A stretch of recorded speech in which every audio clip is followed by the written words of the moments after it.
Hello and welcome back to the channel, and welcome to what is always an exciting video, not least for me, and that is part one of the new project. And this is a very special project. It's a very special model, the Tamiya 1/48 scale F-14 Tomcat. This is the A version. Now, some say this is the greatest model kit that's ever been produced. Obviously, that is subjective. And I guess I'm about to go and find out. It'd be really nice to make one of these. It's been an awful lot of hype. It's been out for a long time. It's actually been sat in the cupboard for a little bit too long because I'm actually doing this one for a friend of mine. And yeah, we'll see what all the hype is about, I suppose. Now, my previous model was the Armour Hurricane 2-seat in 48 scale. That was a beautifully fitting model, and I did say when I just finished that I think that was the greatest model I've ever built. So it's going to be interesting to see how this fares against it. Now, as always, I've got a whole load of aftermarket. So I'll just take you through that a bit at a time. The first one is Edwards Brassin seats. I think these are the best seats you can get. They're beautifully detailed, beautifully I don't know if these are 3D printed or are they actually cast. Let's have a look, shall we? I think they might be cast. If I can open it. Hold on. Just drop the knife as well. Oh, I see where it's taped up.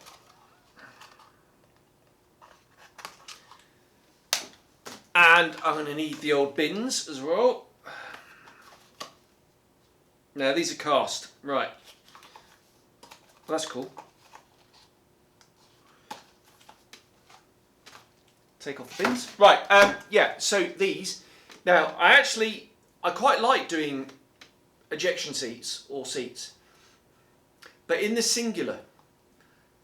This has got two, so yeah, might be a little bit tedious doing the second one, but I'll do both at the same time. And yeah, looking forward to doing at least one of them anyway. Right, the other bit of resin I've got, Edwards Brassin, are these. These are the exhaust nozzles. You get the option of open or closed. So I don't know which one I'm going to go for, but either way, they are beautifully done, and they're going to take some nice sort of metallic effects. More resin.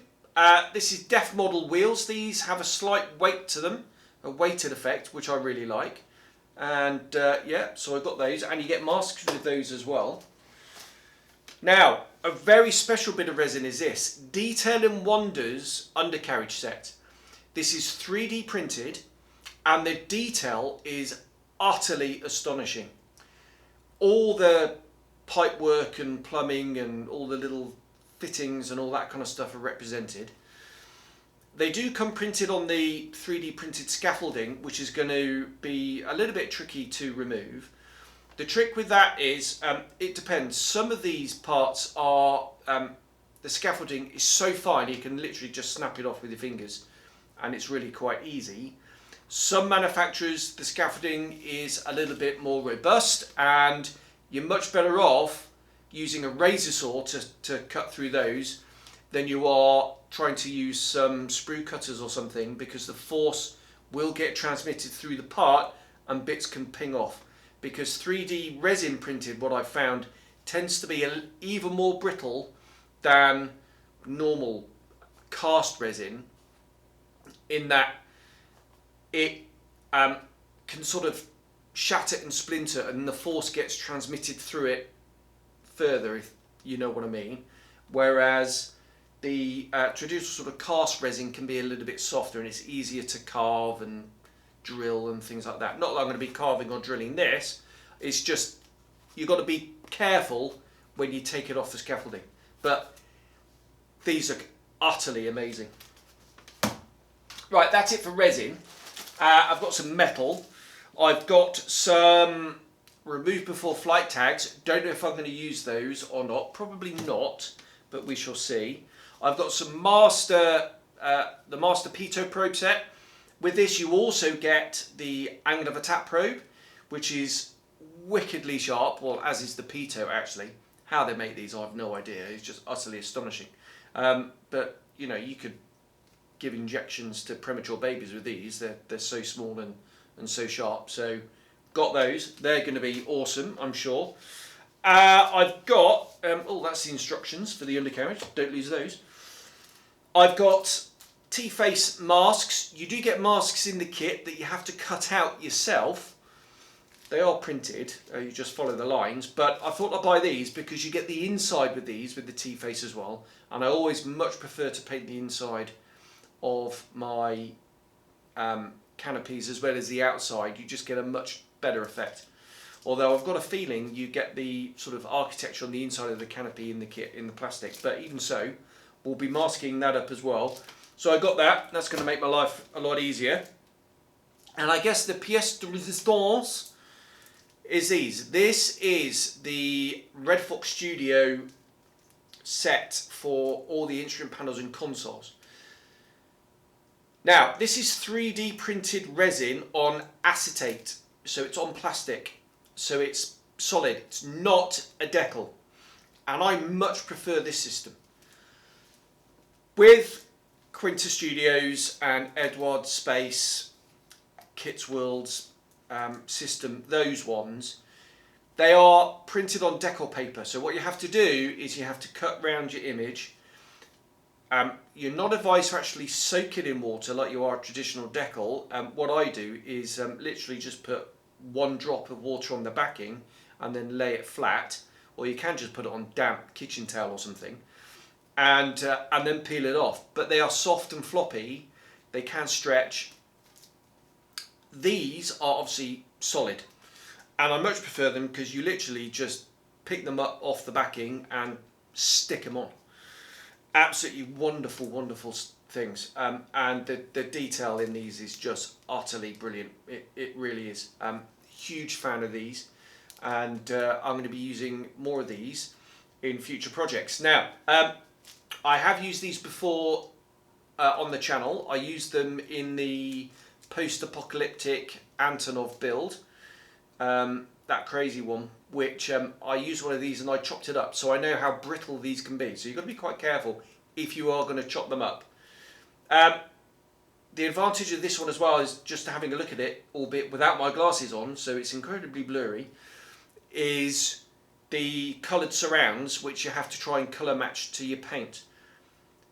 Now, I'm not a fan of that. I wish they would, if, you know, companies like Quinta, that sort, print it on clear decal film, please. So then you can just paint it whatever colour you like and stick them on, and you'll just varnish over the top as you would normally, and they're fine. These ones a little bit different.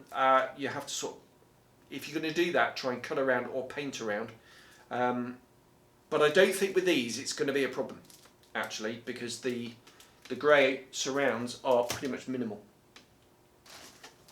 Right, lastly then is the markings, and I'm going to go for, or rather my friend I'm building this for has gone for,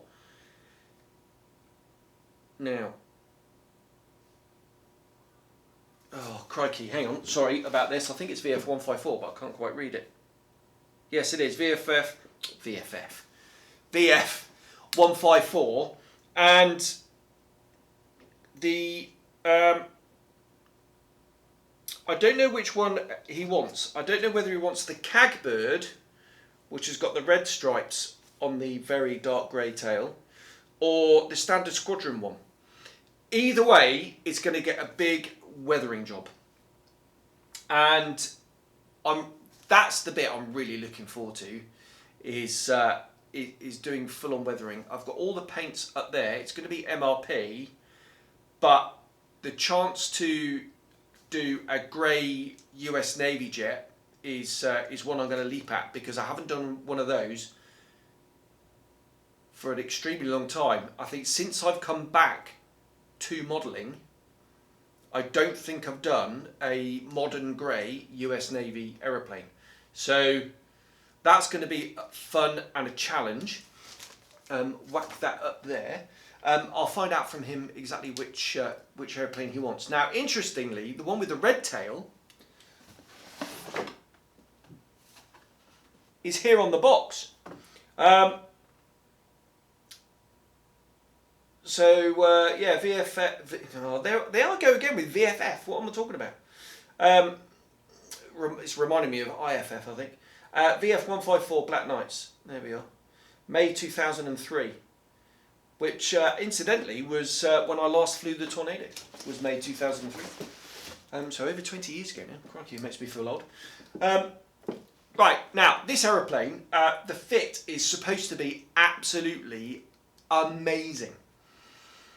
So much so that I know some people have painted the fuselage, the nose and the tail all separately and then brought it back together at the end. And I'm going to see what that's like before I prime it, because if I can leave the nose off and leave the tail fins off, and I know you can leave the wings off, then it's going to make it much easier to transport home. And if the fit is that good, then all I need to do is literally spend 30 seconds just plonking those bits on. I say plonking, placing with care those bits on, adding a tiny touch of cement just to hold it. It won't affect the paintwork, and that's going to make transportation much easier. The wings, this, as you may have just seen on the box, right there you go. The wings on this one. This is the set with the deployed flaps and slats, which is what my friend wants. And it was rare to see F-14s parked with slats and flaps deployed. But I have seen photos of that, and that's what I'm going to do. I'm going to do it with the canopy open so you can see all that beautiful Red Fox detail. I'm going to have a look at some pictures, maybe add a little bit of wiring if it needs it, I don't know. And yeah, and have the normal nose wheel not under compression when it's run up to full power. That's going to be the plan with the sort of configuration of it. And should make for a very colourful, interesting model with all the red bits on the wings. There we are, and a real weathering challenge to do the wing sweep. Now, it's not only am I looking forward to this because everyone said this is just such an amazing kit. It's the first kit I did on the channel was the F-14, was the Academy one in 72nd, and that was a beautiful kit. So it's nice to be doing another F-14, albeit this is in US Navy colours, not RAF 25 Squadron colours, although that was a lot of fun. So there we are. Right, I'm going to stop now because I'm in danger of starting to waffle, and yeah, the last thing you want to hear from me is lots of ers and ums as I'm trying to think of things to say. Suffice to say, I'm going to start right now, and I'm going to start with those seats, I think, and then launch into the cockpit. So thanks very much for watching, and I'll see you on the next episode. Thanks, bye-bye.